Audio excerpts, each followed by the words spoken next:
mon nouveau setup. On en parlera dans pas longtemps si vous voulez vous montrer un petit peu comment ça s'organise. En attendant, bienvenue dans un endroit cosy. J'espère que ça vous plaira parce que moi en tout cas, ça me plaît bien. Mais aujourd'hui, on va parler d'une optique qui paye pas de mille mais qui manque pas d'intérêt. C'est le 25 mm f1.8 de chez Seven Artisan. Donc, let's go!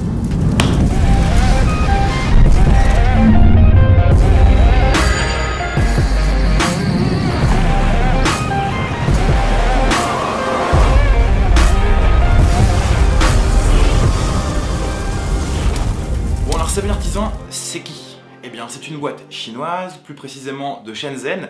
Alors Shenzhen, c'est un petit peu l'endroit en Chine où il y a tout le recherche et développement en termes de nouvelles technologies. Donc, ça vient de là-bas. C'est une boîte qui existe depuis 2015-2016 sous le même type de procédé que Samyang, c'est-à-dire des optiques pas chères, bien foutues, très bon marché, voire peut-être trop. Donc, c'est une marque qui est un peu obscure parce qu'on n'a pas assez de feedback dessus. Et donc c'est l'objet de cette vidéo, je vais vous donner un retour expérience et terrain sur une optique qui à la base ne paye pas de mine du tout, mais se révèle plutôt efficace, donc on en parle dans cette vidéo.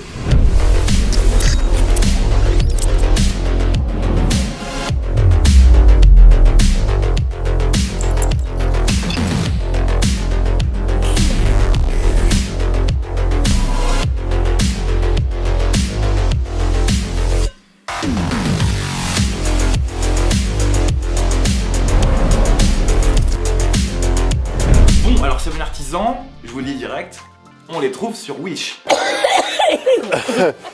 C'est là où vous prenez peur. C'est là où vous dites, mec, tu craques complètement, pourquoi tu nous parles d'une optique complètement cheap et bas de gamme? Eh bien, détrompez-vous, c'est justement pour ça que cette vidéo existe. Vraiment, on va essayer d'en parler, je vais vous apporter un témoignage de terrain, parce que on connaît un petit peu ce modèle-là, le modèle des optiques tout métal, tout manuel, et elle demande de s'y intéresser à deux fois. Quand tu trouves une optique sur Wish, tu te dis, putain, je veux pas une optique qui prenne feu, je veux pas une optique qui me déglingue mon image, avoir une optique dégueulasse, qui se dévisse toute seule, et tout ça. On se dit, on n'a pas confiance. Sauf qu'en traînant sur les sites que je connais très bien, sur lesquels je commande depuis longtemps, Miss Numérique, Digixo, Digistore, ce genre de choses, on se rend compte qu'ils les ont au catalogue. Ils ont quasiment tout le parc optique Seven Artisan. Et étant donné que je fais beaucoup de veille informatique et sur les internets, eh bien, je me suis dit, mais d'où ça sort? Qu'est-ce que c'est? Et vu le prix, je teste. Je vais pas prendre de gros risques en investissant 80 € dans une optique qui peut peut-être faire le café. Et si jamais c'est de la merde, bah c'est pas si grave que ça. C'est-à-dire que c'est pas comme si j'achetais un Sigma 1835 et en fait on se rend compte que pour 750 balles, t'as un caillou de merde. Donc là, c'est pas du tout le cas. C'est une arme de guerre, connard! On a quelque chose qui mérite d'en parler, qui mérite un peu de débat et qui surtout mérite de lever le voile parce qu'en fait, Seven Artisan, on connaît pas. On reste sur quelque chose quand même d'industriel, quelque chose qui se fait en masse quand même. Bon alors les optiques Seven Artisan sur le terrain, ça donne quoi? Eh bien écoutez, c'est une optique que j'ai décidé de greffer sur le G9 parce que bon, il y a un aspect aussi photographique que je voulais tester à travers cette optique-là. Donc c'est une optique qui se comporte plutôt bien, il faut bien savoir que c'est des optiques qui sont tout métal et tout manuel. Elle est à peine plus grosse que mon pancake de chez Lumix qui est délirant de compacité. Donc on a une optique qui, au feeling, se passe bien. Les bagues tournent très très bien, c'est assez, je vais pas dire langoureux, mais c'est assez doux, c'est assez régulier. Et on a quelque chose qui est assez organique dans l'utilisation. Donc, dans un premier temps, le premier feeling qu'on a avec cette optique-là, il est plutôt bon. Putain, bizarrement, il est plutôt bon. On se dit, vas-y, je continue les tests, où est la couille? Où est le vis? Et ça vient. Bon, on va le mettre un petit peu à l'honneur, cet objectif-là. Donc, ce que je peux vous dire pour l'instant, c'est que les matériaux de cette optique-là sont plutôt bons. On a un fût qui est en métal, qui respire quand même un petit peu la qualité, donc on se dit, jusqu'à là, ça va bien. Donc ça, c'est quand même quelque chose qui met en confiance. Franchement, ça compte quand même. Deuxièmement, on a une optique qui a des marquages précis. On peut faire des mises au point qui sont très précises. Et ça, c'est bien. Ensuite, un avantage qui est super pour vous, amis vidéastes, c'est que la bague de diaph est décliquée. Vous pouvez aller de f1.8 à f16 sans avoir cette espèce de clic, clic, clac, Oui, vous voyez, vous comprenez? Je prends mon optique Samyang. Je prends par exemple mon fisheye 8 mm. Quand je change le diaph, ça fait... En photo, si vous voulez, on n'enregistre pas le son. Moi qui suis vidéaste, et probablement une partie d'entre vous, ça peut poser des problèmes quand on est en train d'enregistrer et qu'on entend le bruit de la bague de diaph. Donc, bague de diaph décliquée, très bon atout, je valide, et c'est très bien. C'est ma seule optique décliquée, et c'est pas pour me déplaire. Alors, autre avantage, le feeling, j'en parlais un tout petit peu dans le test terrain de départ, le feeling est très bon. Le feeling te pousse à avoir une prise de vue, photo ou vidéo, hyper organique.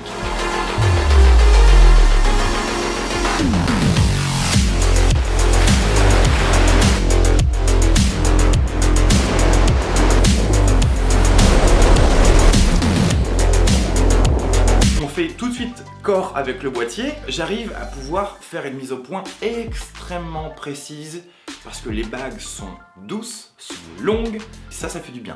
Donc plutôt cool. Ensuite, une question de poids. Cette optique-là se prête vachement bien à une utilisation minimaliste, c'est-à-dire que comme le pancake 14 mm qui fait 82 grammes, cette optique est non seulement hyper petite, mais elle est quand même assez légère parce que bien que tout métal, elle pèse 143 grammes. Plutôt cool, j'aime le côté minimaliste et ça, c'est bien.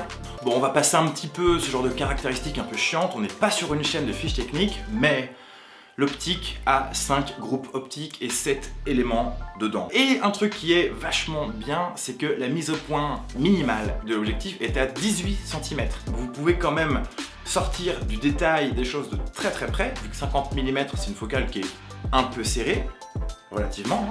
Alors on va pas parler de macro, mais on va parler quand même de quelque chose qui vous permet d'aller chercher des petits détails, des textures, des choses comme ça. Encore une fois, c'est plutôt cool. Une très bonne note par laquelle j'aurais peut-être dû commencer, c'est qu'en fait le packaging est hyper propre. Là je vous montre un peu des images comme quoi on a une petite boîte blanche, bien foutue, c'est propre. C'est plus propre que certaines grandes marques qui t'envoient un peu ça dans du papier bulle mal ficelé, et ça c'est quand même dommage vu le prix qu'on paye. Donc packaging hyper cool, la plupart d'entre vous s'en battent les couilles. Et vous fumez, monsieur. C'est important quand une marque prend soin de t'envoyer quelque chose qui a un packaging qui est bon. On sort et on a quelque chose qui est bien foutu. Ça me rassure quand je vois que Seven Artisan prend soin de t'apporter quelque chose qui est nickel, c'est propre et c'est assez surprenant. La lentille frontale fait 46 mm. Alors 46 mm c'est bien, on en parlera tout à l'heure parce que c'est un peu chelou, un peu hybride comme taille de lentille frontale. On en parlera dans les inconvénients, mais 46 mm, on parle de fiche technique. Sinon, comme son nom l'indique, ouverture de f1.8 à f16, donc rien de surprenant en fait. Donc, je vous donne juste l'étendue du diaph. On fait des choses qui sont assez merveilleuses avec une optique comme ça, mais ce qu'on dit pas assez souvent, c'est que c'est une optique qui est abordable et qui permet d'être extrêmement créatif. Tu peux faire du portrait, tu peux faire de la macro en inversant le sens de ton optique, tu peux faire un tas de choses qui est absolument génialissime. C'est plus à prouver, les 50 mm, toutes marques confondues, sont vraiment des optiques qui vous permettent d'aller chercher des choses, qui vous permettent de créer des trucs. On a de la lumière à plus savoir qu'en faire, et ça c'est quand même confort. Et puis on a surtout peu de distorsion, donc pour le portrait, ça commence à causer un petit peu quoi. On n'est pas sur un 85 portrait, mais c'est pas mal. La focale 50 mm est intéressante. C'est vraiment des optiques qui comptent. Alors parlons de son avantage numéro 1 avant tout, c'est son prix. 79 €.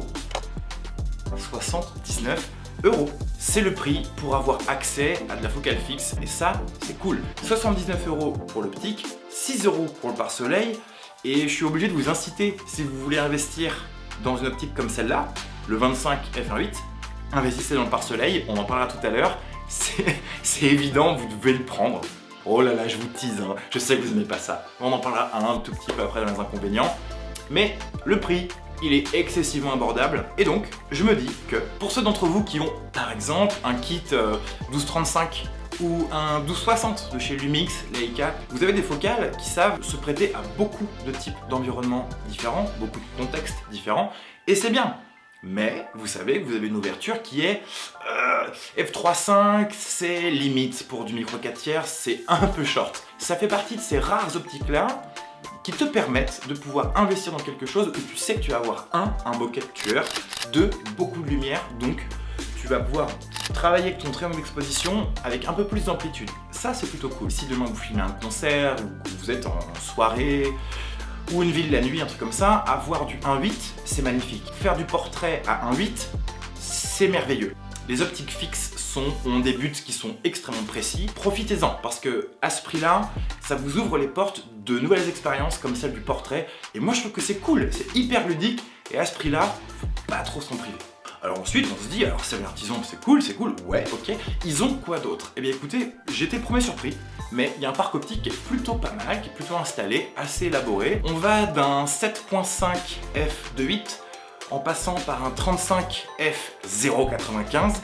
Oui, f0.95, c'est complètement délirant d'avoir un truc qui ouvre autant.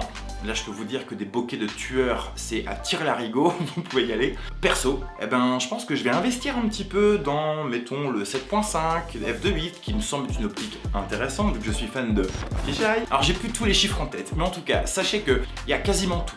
Après, à voir si toutes les optiques sont bonnes et régulières en termes de qualité, lentilles, qualité d'image, ou en termes de qualité de fabrication et de matériaux, mais en tout cas, ils ont un parc optique qui est installé et c'est une super bonne nouvelle. Ça donne un petit peu de confiance en plus. Pourquoi pas miser sur un full parc optique Cévennes Artisan en focale prime?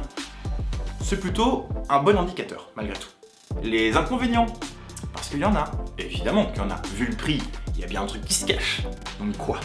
En premier lieu, le background de Cévennes Artisan. On ne connaît pas cette marque, on n'a aucune idée de qui utilise ça, quels sont les rendus. On ne sait pas trop si on peut s'y fier vraiment, parce que aujourd'hui, vous pourriez quasiment acheter une optique Canon, Nikon, Lumix, Leica avec aucun problème. Vous vous dites obligé, c'est de la qualité, il existe des reviews qui en parlent, vous pouvez entendre des personnes qui les testent. Le fait de trouver ces optiques là sur Wish, on se dit putain, j'avais vraiment des doutes, hein. C'est le prix qui a fait que j'ai pris un risque. Et ne pas connaître le fabricant, ou d'où ça vient, la traçabilité un peu du produit, et quelle est surtout la philosophie de la marque, que ce soit bien ou que ce soit mal, on n'a pas de recul. Et ça peut en refréner pas mal d'entre vous, donc c'est pour ça que je me mets en posture de serviteur, je teste ça pour vous les amis, voilà. Bon, tout est dans le titre, hein. Cette optique-là n'a pas d'autofocus, donc pour tous les fans d'AF, pour tous ceux qui ont un peu la flemme de faire la mise au point eux-mêmes, eh bien cette optique est tout manuelle. Pour ceux qui ont envie de sentir un petit peu ce qui se passe sous leurs doigts, cette optique est pour vous, clairement. Donc pas d'autofocus, vu le prix, c'est normal, il n'y a pas de moteur à l'intérieur qui font tourner les bagues, mais je peux comprendre aussi que certains d'entre vous aient envie d'avoir quelque chose qui fasse le café tout de suite. Ensuite, le piqué. Le piqué, c'est le taux de netteté qu'on a quand la mise au point elle est faite. Le piqué est bon sans être incroyable, il est un peu mou. Alors, pour les vidéastes, souvent on recherche des optiques qui soient pas trop piquées, parce que quand c'est trop sharp, c'est trop sharp. Évidemment, on est bien loin de la série Art, mettons, de chez Sigma, où là on a des piqués de tueurs, mais c'est incroyable. C'est pas trop ça. Mais c'est pas grave. En tant que pro, ça me gênerait pas du tout de partir en prestation avec le 25 f1.8 de Cévennes Artisan, mais malgré tout, sachez que le piqué n'est pas incroyable. Voilà. On a comme des optiques qui font un petit peu d'aberration chromatique, hein. C'est-à-dire que quand on a trop de contraste, mettons vous filmez un arbre où on voit le ciel derrière, ça va vous faire un ciel, mettons, très blanc, des branches très noires, et donc tous les contours des branches vont potentiellement avoir des aberrations chromatiques, c'est-à-dire une sorte de contourage vert, violet, plutôt dégueu, franchement. Donc ça, il y en a un petit peu, c'est pas excessif. Mais astuce Lightroom les copains, si jamais vous traitez vos photos sur Lightroom, quand vous allez aller dans la palette de couleurs pour changer, vous savez, vos tonalités de couleurs sur les couleurs que vous avez à l'image, eh bien vous pouvez par exemple désaturer le violet ou le vert. Vous pouvez complètement désaturer l'aberration chromatique et elles ont disparu.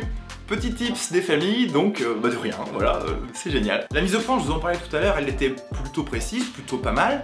Alors, peut-être trop. C'est assez facile de la louper malgré tout, c'est-à-dire que si vous bossez à f1.8, ça demande une précision, une patience, et ça demande aussi de bosser avec la loupe, le picking, ou ce genre d'outils de mise au point qui sont des assistances pour shooter. Donc c'est très facile de faire la mise au point juste derrière l'œil. Et c'est dommage. Donc, usez de la loupe, le picking, let's go! Vu que l'optique est très compacte, les deux bagues de mise au point et de diaph sont tellement proches l'une de l'autre, à un moment ou à un autre, vous vous tromperez et vous fermerez le diaph ou vous l'ouvrirez à la place de faire une mise au point. La compacité, c'est un avantage, mais le fait que les bagues soient sur l'optique et très proches peut vous poser des problèmes. Ça peut cafouiller un peu vos prises de vue et c'est un peu dommage. On a malgré tout besoin d'avoir quelque chose qui marche bien et de pas perdre trop de temps. Alors oui, pour 80 €, on n'a pas non plus de stabilisation. Bon, bah ça c'est pas très grave. Sur le Canon 1.8 que j'avais avant, je n'en ai pas. Sur le 50-1.4 que j'ai aujourd'hui chez Canon, je n'en ai pas. Donc il n'en a pas non plus sur une optique à 80 balles. Vous n'en avez pas, ce n'est pas grave. Vous avez le capteur stabilisé du G9 les copains. Alors, un truc qui est bizarre. Je vous en ai parlé tout à l'heure, je vous ai dit 46 mm de lentille frontale. Quand je vous ai dit tout à l'heure qu'il fallait impérativement que vous achetiez le pare-soleil, c'est pour une raison qui est quand même un peu absurde. C'est que je n'ai pas d'adaptateur 46 mm. J'ai essayé, ça ne marche pas. Je me suis dit mais putain, mais c'est qu'en fait tu ne peux pas mettre de filtre sauf si tu mets le pare-soleil, car le filtre se fixe au pare-soleil. Alors après, je vous cache pas que il ressemble à un putain d'entonnoir et que ça lui fait vraiment une gueule qui est disproportionnée.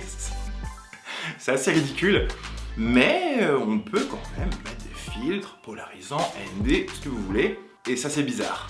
Mais maintenant vous le savez. Mais la conclusion les copains, la conclusion, on connaît pas Seven Artisan et je me suis dit pour 80 € je prends pas un gros risque, donc j'essaye.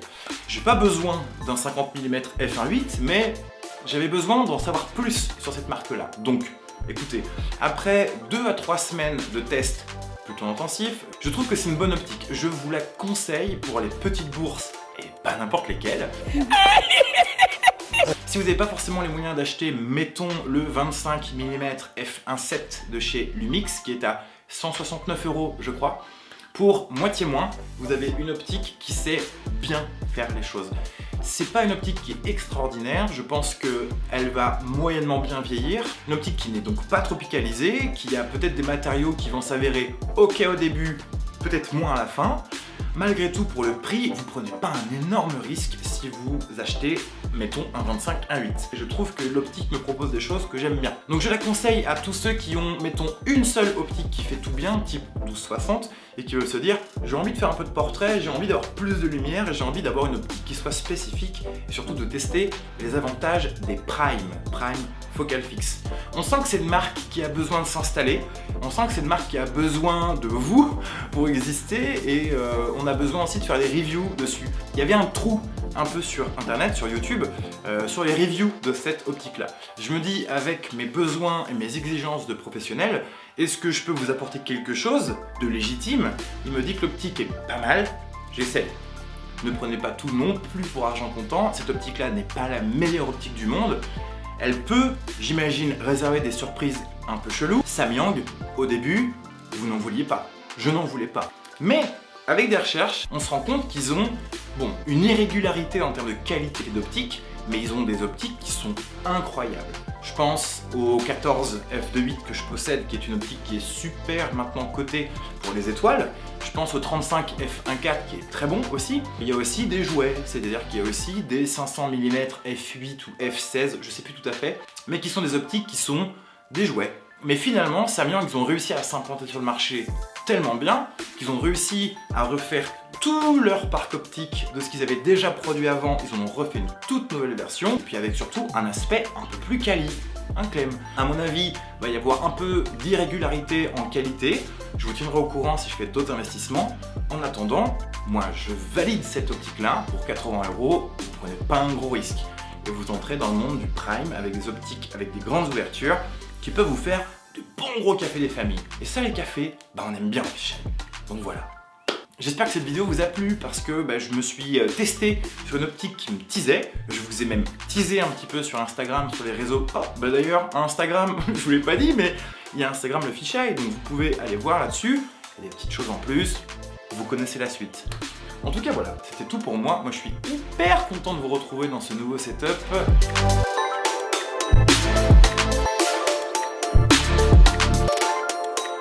N'hésitez pas à mettre un petit pouce bleu si cette vidéo était nulle à chier et que vous voulez vraiment trouver, mais alors, d'un bas de gamme comme cette optique, un pouce rouge.